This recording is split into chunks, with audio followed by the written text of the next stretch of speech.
Abra sua Bíblia em 1 Crônicas, capítulo 13.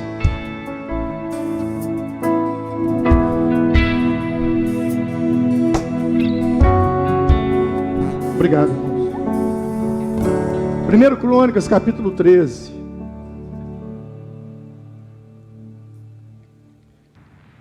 Diz assim: depois de consultar todos os seus oficiais, os comandantes de 1000 e de 100, Davi disse a toda a Assembleia de Israel: se vocês estão de acordo, se esta é a vontade do Senhor, o nosso Deus, enviemos uma mensagem aos nossos irmãos em todo o território de Israel, e também aos sacerdotes e aos levitas que estão com eles em suas cidades, para virem unir-se a nós.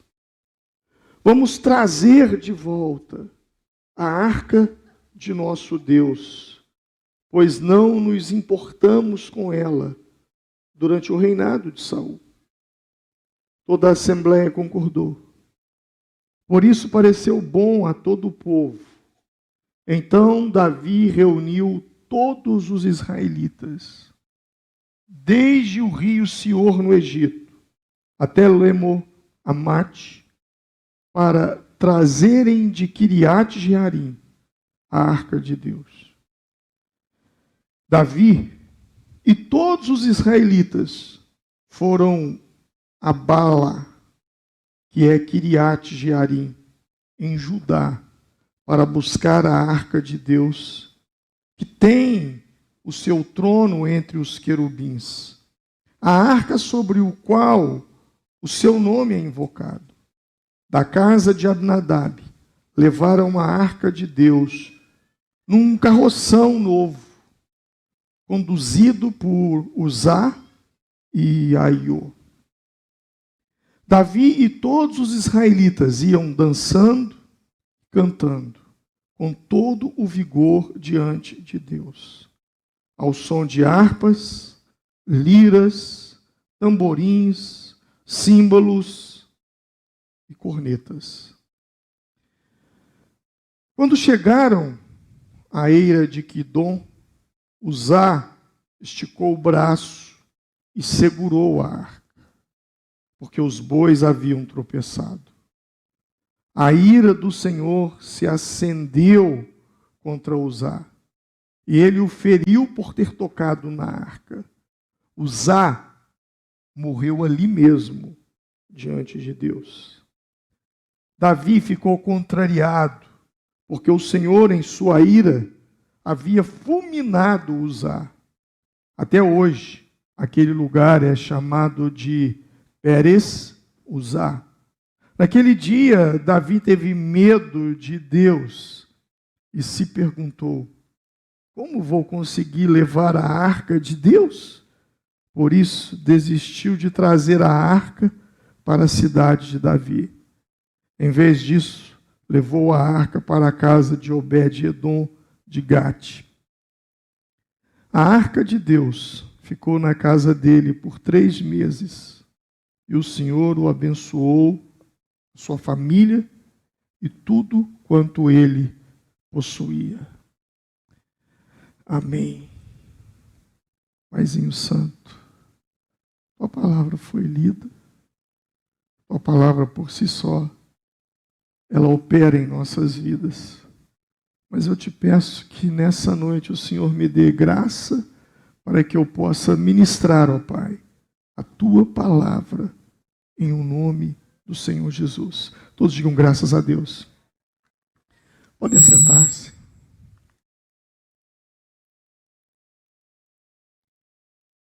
Nós estamos numa série sobre a presença de Deus.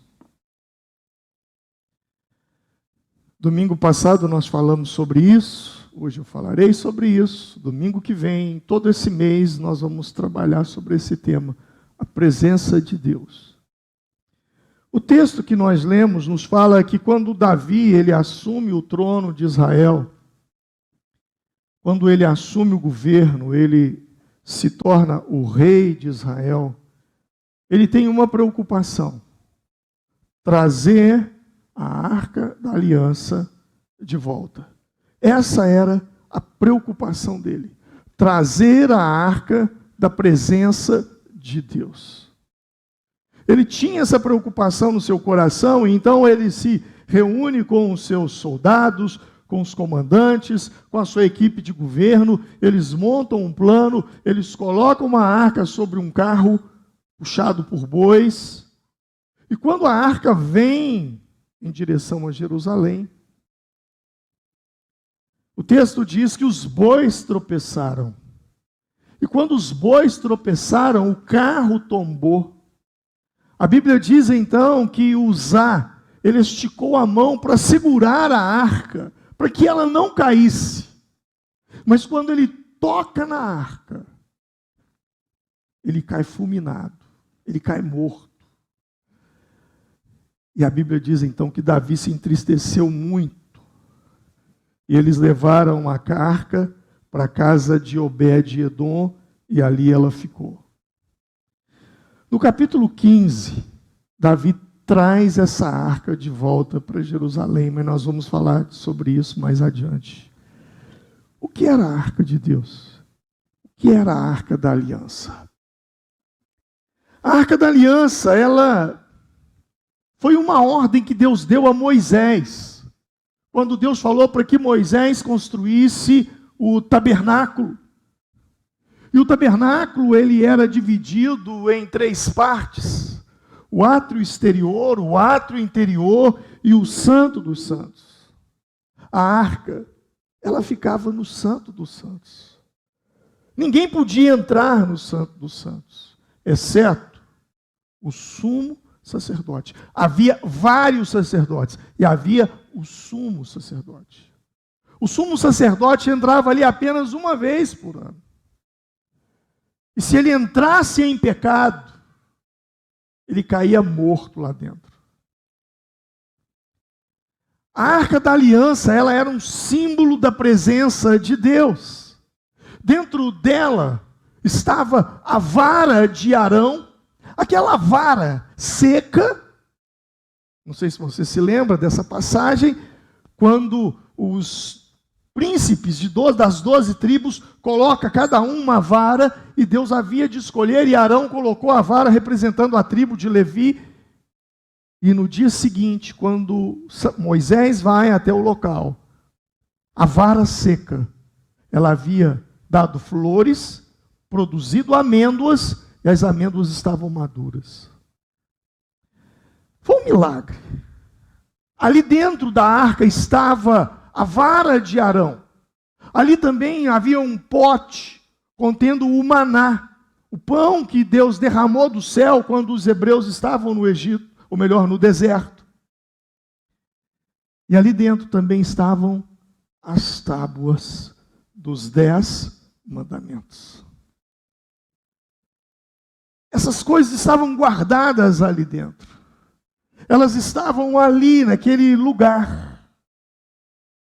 Elas ficavam no Santo dos Santos, dentro da arca. E quando o povo de Israel, eles saíam para uma batalha, para uma guerra, eles levavam a arca à frente do exército.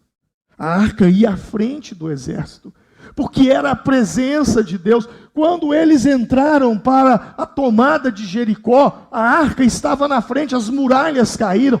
Deus operou muitos milagres, deu grandes vitórias. Os inimigos de Israel, eles temiam o povo hebreu, porque eles tinham a arca da aliança, a arca do concerto, a arca da presença de Deus. Mas um dia, o povo se distanciou de Deus. A Bíblia diz, no livro de Juízes, que cada um fazia como queria. Eles pecaram contra Deus. Eles estavam distantes de Deus. O sacerdote Eli não corrigia sua casa. Seus filhos eles faziam coisas abomináveis diante de Deus, e o povo acompanhava tudo aquilo. Porque o povo segue o seu líder. Eu vou repetir. O povo segue o seu líder. Se o líder é um homem de Deus, o povo vai seguir. Se o líder não é, o povo vai seguir. Eu falei que aqui dentro tinha as tábuas dos mandamentos. Eu vou contar uma história sobre as tábuas. Deus disse para Moisés, sobe ao monte. Moisés subiu ao monte. E lá Deus escreveu as tábuas. Enquanto Deus estava dando as tábuas dos mandamentos para Moisés, lá embaixo, na planície, o povo chegou para Arão e disse, Moisés sumiu. Já tem 40 dias que ele desapareceu no alto daquela montanha. Dai-nos um Deus. Dai-nos um Deus. E sabe o que Arão fez? Arão deu. Arão fez um bezerro. Lembra de quê? Um bezerro de ouro. Não foi o povo que pediu para ele fazer bezerro de ouro. Não foi o povo. Você não vai ler isso na Bíblia. O povo pediu um Deus. E ele deu o Deus que ele tinha. O Deus dele era um bezerro de ouro. Você não pode dar. Preste atenção. Você só dá aquilo que você tem. Amém? Você só dá aquilo que você tem. Você não pode dar aquilo que você não tem. Você não pode levar as pessoas aonde você ainda não foi. Hoje pela manhã eu passei a manhã em jejum e oração no alto de uma montanha. E no momento da oração eu dizia ao Senhor, eu falava, Senhor, existem muitos temas que eu posso abrir um livro e pregar.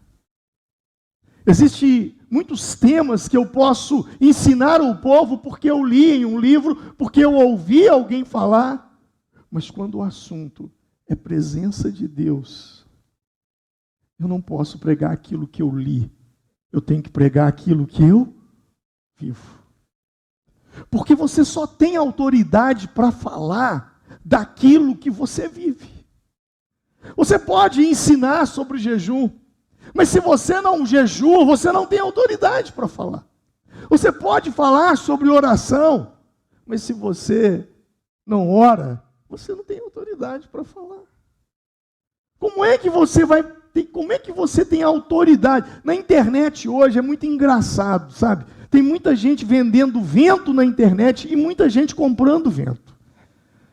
Na internet você acha de tudo. 10 passos para ficar rico. Mas o cara anda numa pindaíba. Você sabe o que é pindaíba? Pindaíba é uma árvore, né?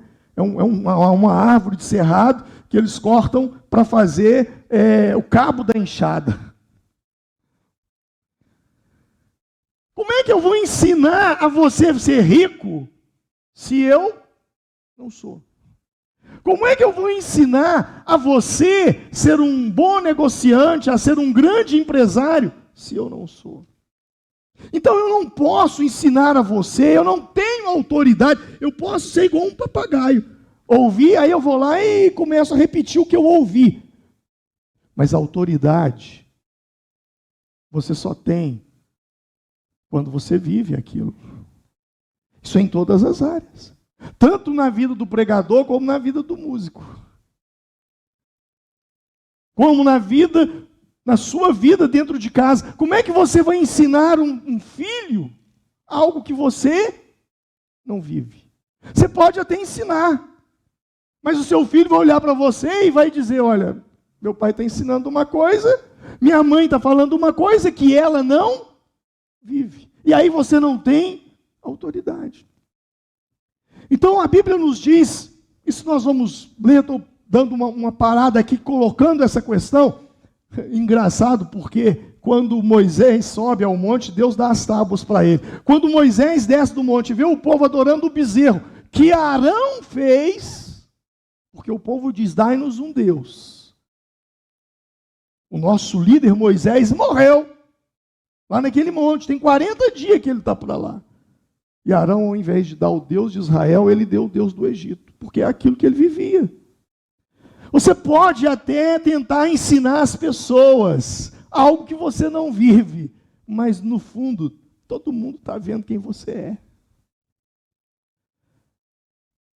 Moisés quebra as tábuas dos mandamentos, e depois Deus fala com ele, volta, faz tudo de novo. Só que dessa vez não é Deus que escreve. Deus, você quebrou as tábuas, agora você escreve. Porque Deus não mandou ele quebrar as tábuas. Interessante é que elas estavam dentro da Arca da Aliança. A Arca da Aliança era o símbolo da presença de Deus. A glória de Deus estava sobre ela. Só podia levantá-la e carregá-la os levitas. Por isso, quando Davi traz a arca e o carro de bois, os bois tropeçam e a arca tomba, Uzá, que toca na arca para segurá-la, a intenção dele era boa, não deixá-la cair. Mas ele não era levita, então ele morreu. Porque só os levitas podiam tocar. Era muito sério. O que me chama a atenção é que antes de Davi, Saul foi rei. Lembra? Saul foi rei. Saul reinou 40 anos sobre Israel.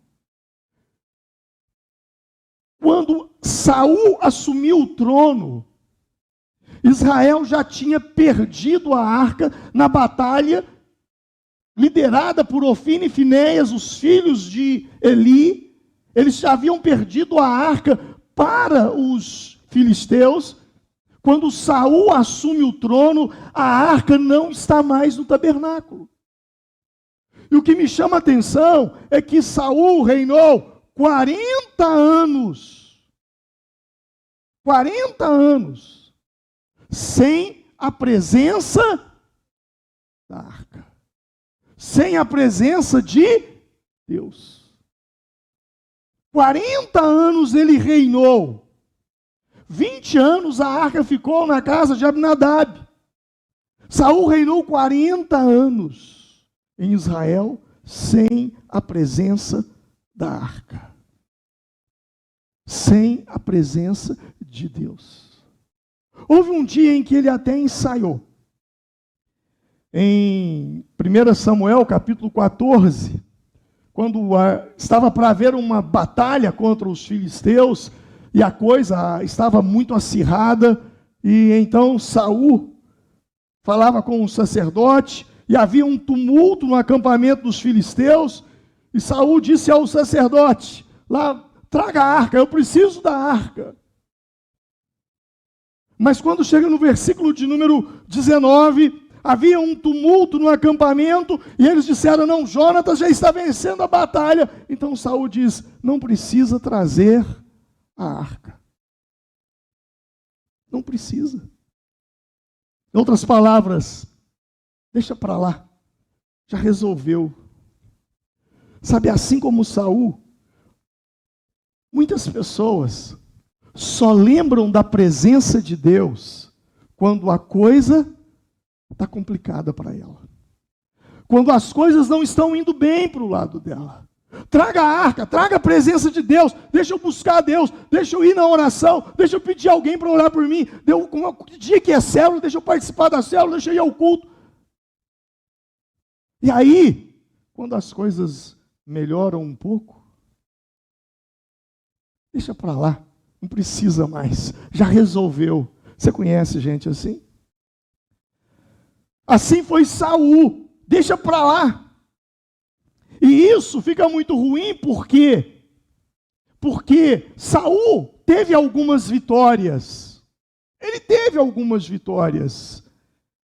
E ele foi tendo vitórias, mas a vitória, a conquista, o sucesso, nem sempre quer dizer que Deus está aprovando você. Tem muita gente que pensa assim, olha, não, estou muito bem no meu trabalho, estou ganhando dinheiro demais na minha profissão, Deus está comigo. Não, tudo que eu estou fazendo está dando certo, estou indo bem, Deus está comigo. Estou tendo muitas vitórias, Deus está... Nem sempre vitória, sucesso é símbolo ou sinônimo de que Deus está aprovando você. Na verdade, eu até oro, Deus, todas as vezes que eu me afastar do Senhor, me faça ter derrotas. Você está entendendo? Por quê? Saul foi tendo vitória aqui, uma vitória ali, outra vitória lá. Quando ele está numa situação agora eu vou perder a guerra, de repente vem alguém e diz, não, já conseguimos resolver. Ah, já conseguiu? Já. Então não precisa buscar a arca, não, deixa ela para lá. Isso levou Saul até construir um altar. Em 1 Samuel 14, verso 35 diz, Saul construiu um altar para o Senhor Deus. Esse foi o primeiro que ele construiu.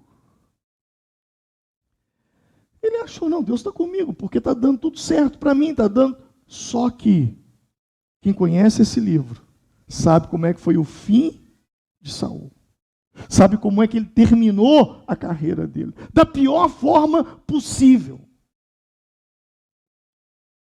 Para resolver a vida dele, da pior forma possível, ele cometeu um suicídio. A situação dele não foi boa. Por quê? Porque 40 anos ele reinou, 40 anos ele não buscou a arca, a presença de Deus. E quando Davi assume o trono, quando Davi agora é rei de Israel, quando Davi agora tem que montar um projeto, um plano de governo, a primeira coisa que Davi fez, eu preciso trazer a arca. Diga comigo, eu preciso trazer a arca. Quando você vai fazer qualquer coisa na sua vida, quando você, pastor, ganhou uma grande oportunidade de emprego, pastor, estou começando um negócio, pastor, estou iniciando, a primeira coisa que você precisa perguntar é, como trarei a mim a arca de Deus? Davi ia começar um governo. Davi precisava montar uma equipe de governo. Nós estamos falando de política. Davi estava montando a sua equipe. Davi estava assumindo uma nação. Ele era o presidente da república. Ele era o rei de Israel. E o seu primeiro ato como rei de Israel não foi fortalecer o exército, não foi melhorar o palácio, não foi fazer isso ou aquilo. Sua primeira atitude foi, eu preciso da presença de Deus. E tanto é que ele diz aqui, nos primeiros versículos, no versículo de número 3, vamos trazer de volta a arca de nosso Deus, pois não nos importamos com ela durante o reinado de Saul. O que eu aprendo aqui é que a primeira coisa que eu preciso fazer é trazer a presença de Deus sobre esse negócio, trazer a presença de Deus sobre a minha vida. E também aprendo uma outra coisa. Quando você pega a vida de Davi, começa a analisar a vida de Davi, todas as vitórias que Davi teve, até se assentar no trono como rei, todas essas vitórias, desde a derrota de Golias, o gigante, desde a derrota de Golias, desde o leão que ele derrotou, o urso que ele derrotou, todas as vitórias que ele teve, ele só as teve por causa da presença de Deus. E agora que ele assume o trono, o que ele faz? Eu quero que se traga a presença de Deus. Todas as vitórias no tempo da dificuldade, da pobreza, do desprezo, da perseguição, foi com a presença de Deus. E agora, no tempo da conquista, no trono, não poderia ser diferente. Ele precisaria mais do que nunca da presença de Deus. E isso é um erro que as pessoas cometem. O maior erro que as pessoas cometem é deixar de fazer aquilo que as levou ao topo. Você está entendendo? Deixar de fazer aquilo que as levou ao topo. O que trouxe você até onde você chegou? Quais foram as coisas que você fez para que você alcançasse o que você alcançou? Muita gente, quando chega no topo, para de fazer aquilo que ele fazia. Eu orava, eu jejuava, agora não, já alcancei, conquistei, eu não preciso mais, eu não vou orar tanto mais, eu não vou jejuar tanto mais, eu não vou buscar tanto mais. Davi não comete esse erro. Ao assumir o trono, ele diz: como trarei a arca de Deus? Se você quer realmente fazer a diferença em 2022, Jesus nos ensina: buscar em primeiro lugar o reino de Deus e a sua justiça, e todas essas coisas vos serão acrescentadas. Mas Davi cometeu 4 erros. 4 erros. Quando ele traz a arca 2 vezes. Na primeira vez, ele fracassou. Por quê? Porque os bois tropeçaram, a arca, o carro tombou, o seu amigo Uzá foi segurar a arca e morreu. Ele perdeu um grande amigo naquele dia. Eu poderia enumerá-los aqui. 4 erros ele cometeu. Primeiro, vou começar do quarto para depois falar do primeiro. O quarto erro é que a arca, ela deveria ser levada por levitas. E não por pessoas comuns. A lei foi desobedecida. Por isso, Uzá e Aiô, que não eram levitas, morreram. Terceiro lugar, a arca, ela deveria ser levada por homens. Por isso ela tem essas varas, para que eles carreguem sobre os seus ombros. E ele as levou sobre os bois. Em segundo, a arca, ela deveria ser levada sobre os ombros, apoiada nos varais, e não em um carro, ainda que fosse novo, como ele fez. Mas o primeiro erro é o que complica toda essa situação. Olha aí, você está em Crônicas, capítulo 13. Olha o verso 1.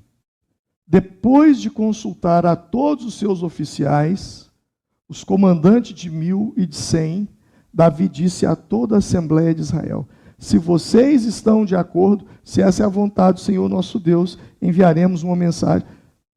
Versículo 1. Depois de consultar a todos os seus oficiais.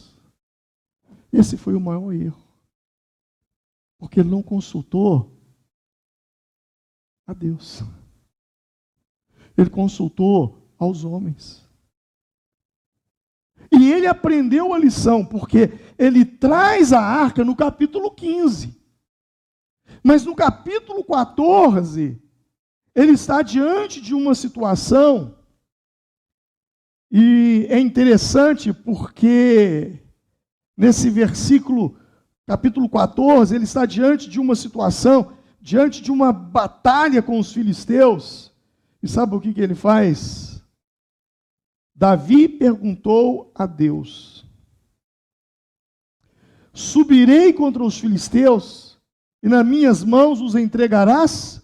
E o Senhor lhe disse: sobe, porque os entregarei nas tuas mãos. O que o texto diz? Então consultou Davi a quem? A Deus. É uma lição para nós. Mesmo fazendo coisas boas. Porque Davi estava fazendo uma coisa boa, mas ele não havia consultado a Deus. Ele aprendeu que mesmo para fazer algo que vem de Deus, que Deus quer que eu faça, que está escrito nas Escrituras, eu preciso consultar a Deus. Faz sentido isso? Quando você abre a sua Bíblia lá em Atos dos Apóstolos, você vai ver Paulo querendo pregar numa região. Olha, e a Bíblia diz: ide por todo mundo e pregai a toda criatura. A Bíblia manda pregar toda criatura. Mas quando Paulo intentou ir para uma região, o Espírito Santo não lhe permitiu. Mandou ele ir para uma outra região. Porque não é o que, é como.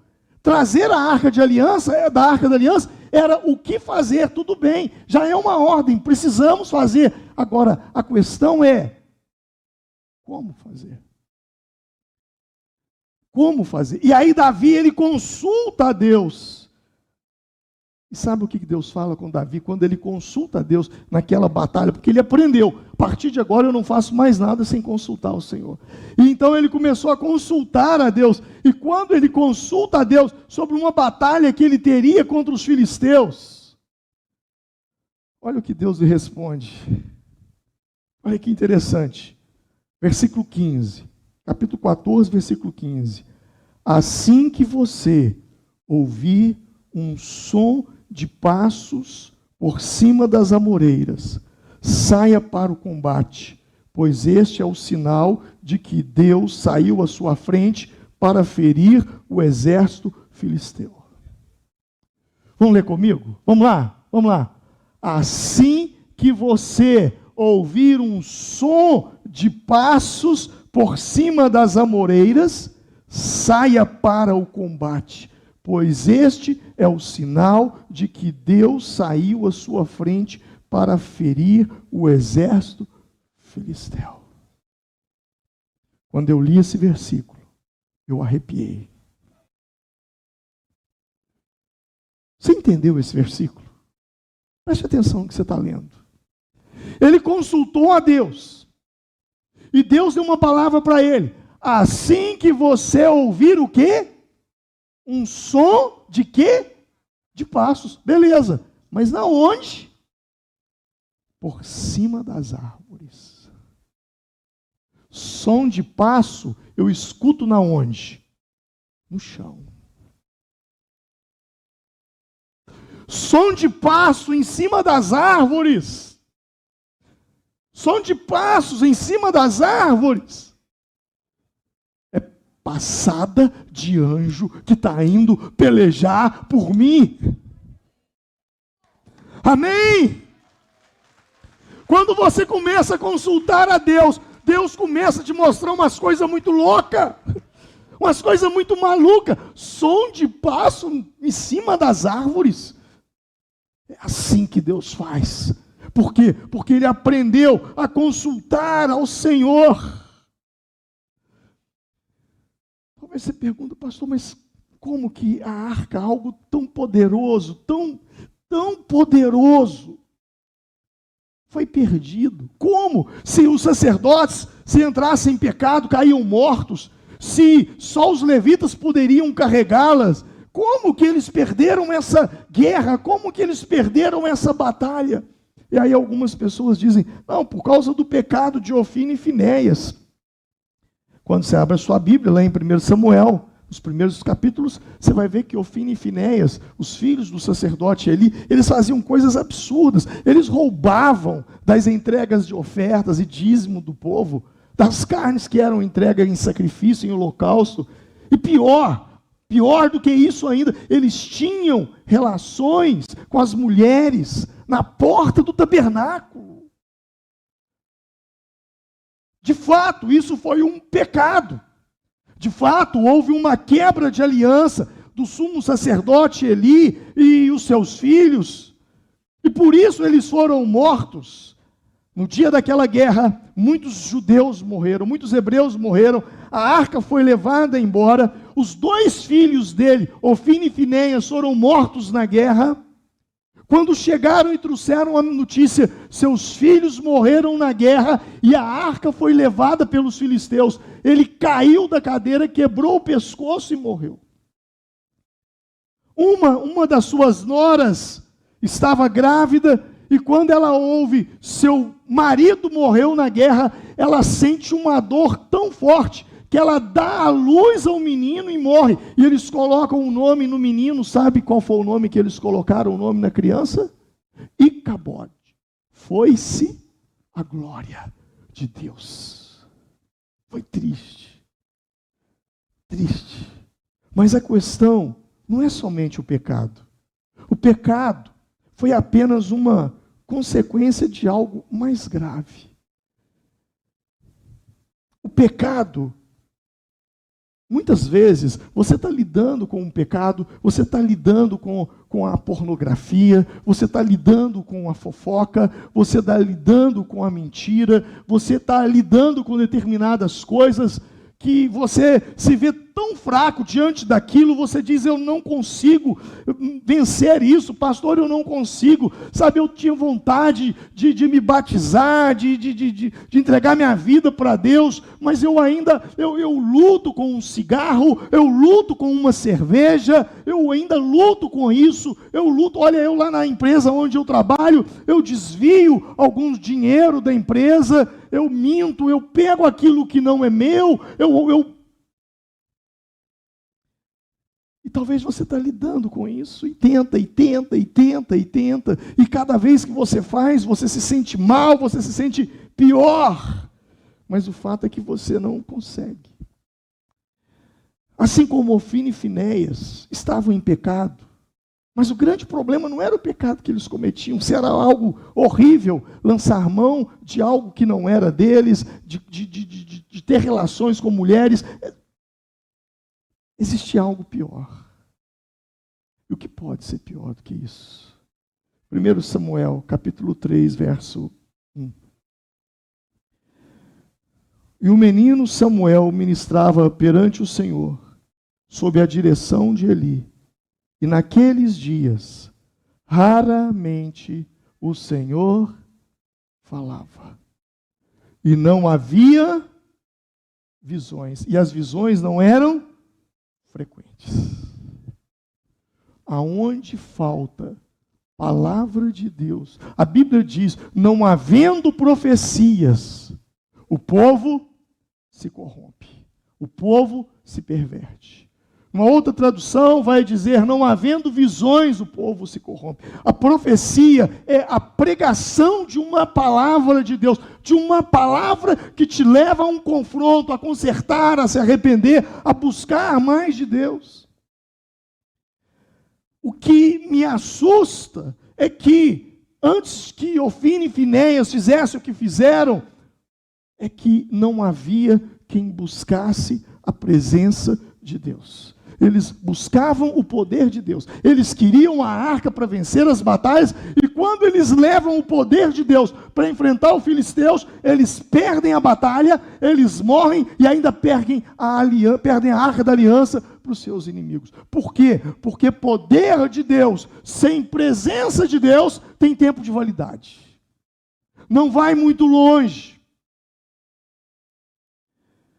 Mesmo sem palavras e visões, eles usavam o poder. Não, eu tenho uma arca da aliança, eu tenho uma arca da aliança. E um dia os inimigos falaram, olha, eu vou enfrentar, vamos ver o que dá. E eles perderam a batalha, os inimigos venceram. E quando os filisteus tomam a arca da aliança, é interessante isso, porque quando eles tomam uma arca da aliança, parece que o poder, a arca da aliança, funcionou mais entre os inimigos do que aqueles que estavam na casa de Deus. Por quê? Quando eles pegam essa arca, eles capturam uma arca, eles levam a arca da aliança para a terra deles, no meio dos filisteus. E lá eles falaram, vamos colocar a arca da aliança no templo do nosso Deus Dagon. E eles colocam a arca dentro do templo. No dia seguinte, quando eles entram no templo, a imagem que representava aquela entidade protetora deles, a cabeça de Dagon estava no chão. Eles então pegam a cabeça, o colocam no lugar, no outro dia, a cabeça no chão e os braços no chão. Eles disseram, é a arca do Deus de Israel. E aí começou a aparecer doença no meio do povo, eles disseram, vamos tirar essa arca daqui. E aí eles colocam a arca sobre um carro de bois e soltam essa arca, que ela vai parar na casa de Abinadab. Interessante isso, né? Quando eu li isso aqui, eu fiquei pensando comigo, falei, meu Deus, que coisa, que coisa. você querer ter a presença, você querer ter o poder de Deus sem buscar a face, sem buscar a presença de Deus. E o que ocorre é que, de fato, até funciona.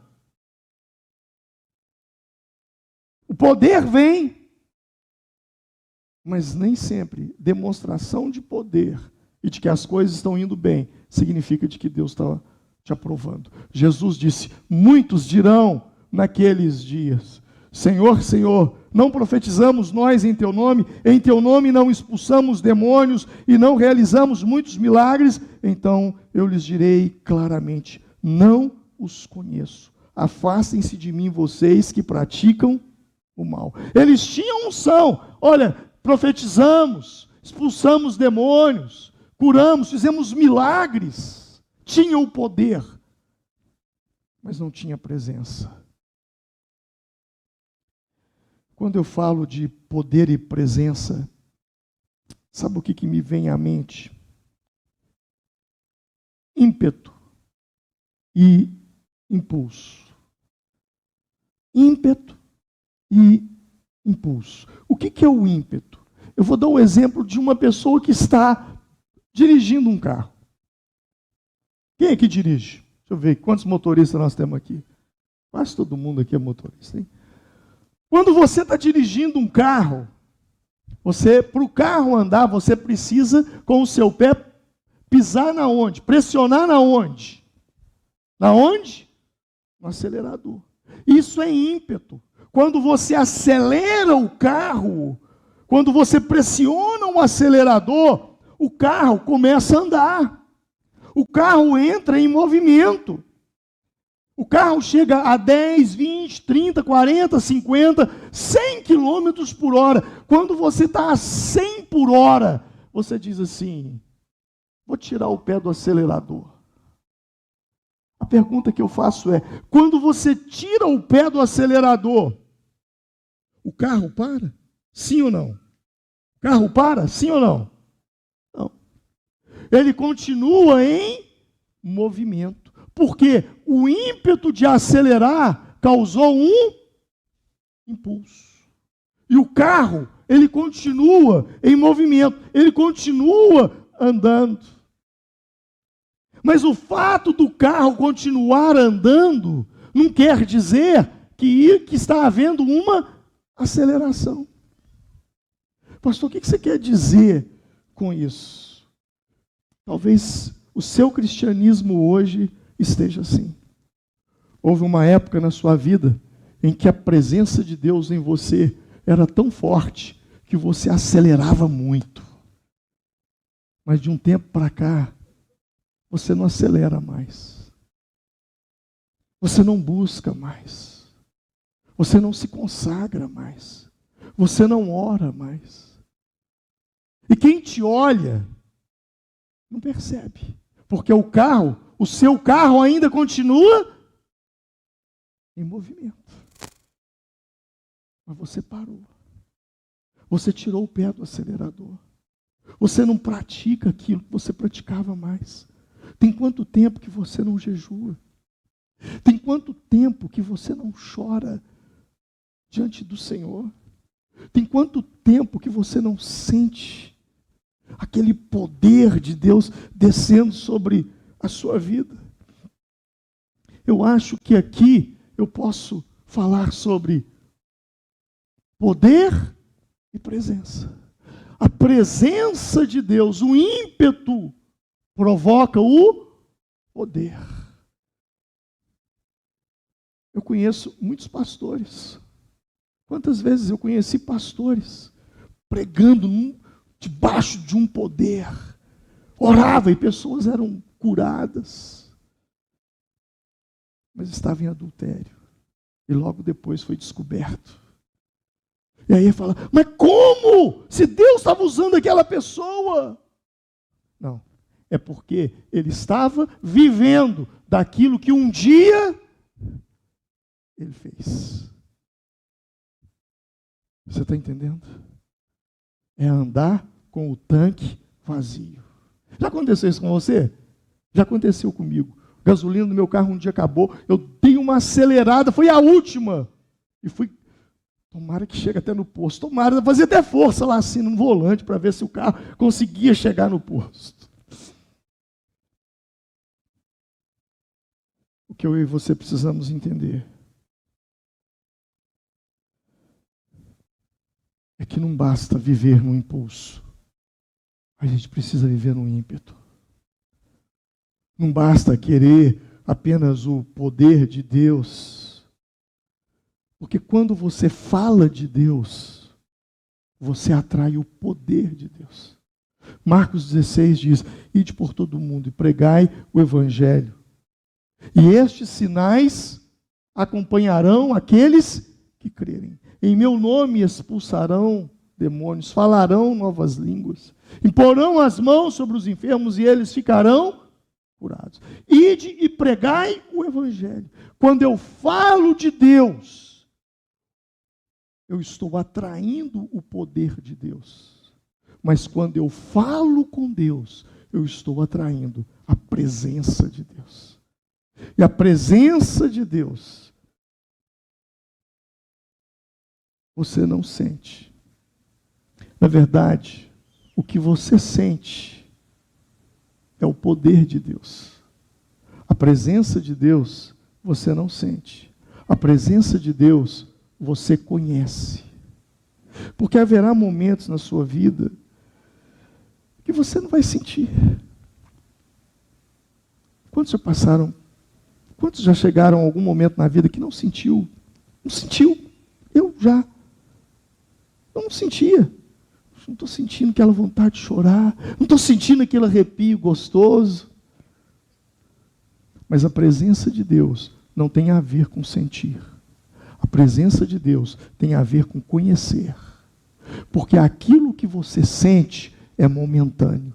Aquilo que você conhece é eterno. Jesus disse: eu estarei convosco todos os dias, até a consumação dos séculos.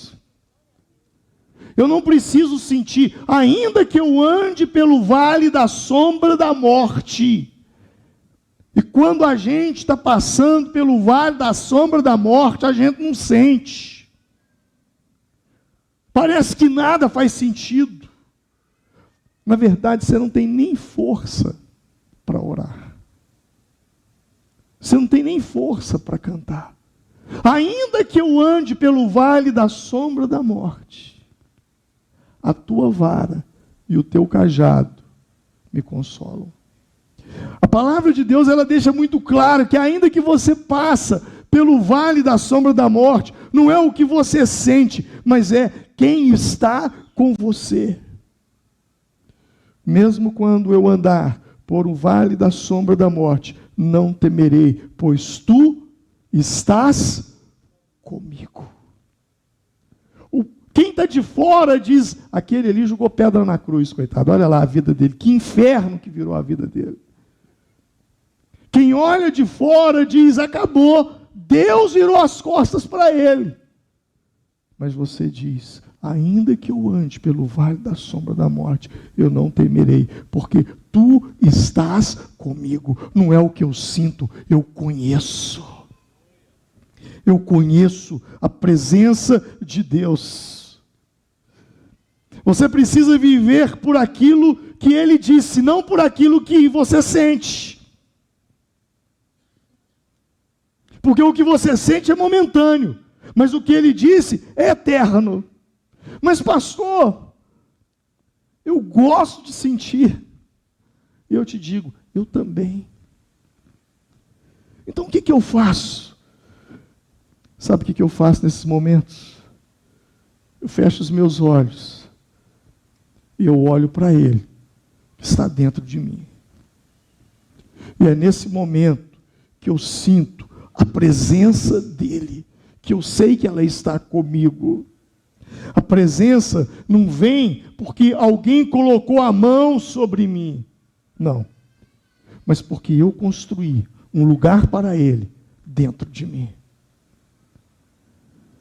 Quando Davi traz a arca no capítulo 15, olha aí, capítulo 15, verso 1.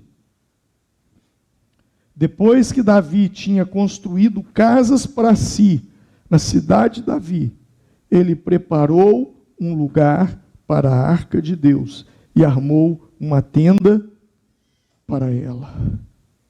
Sabe o que esse texto está dizendo?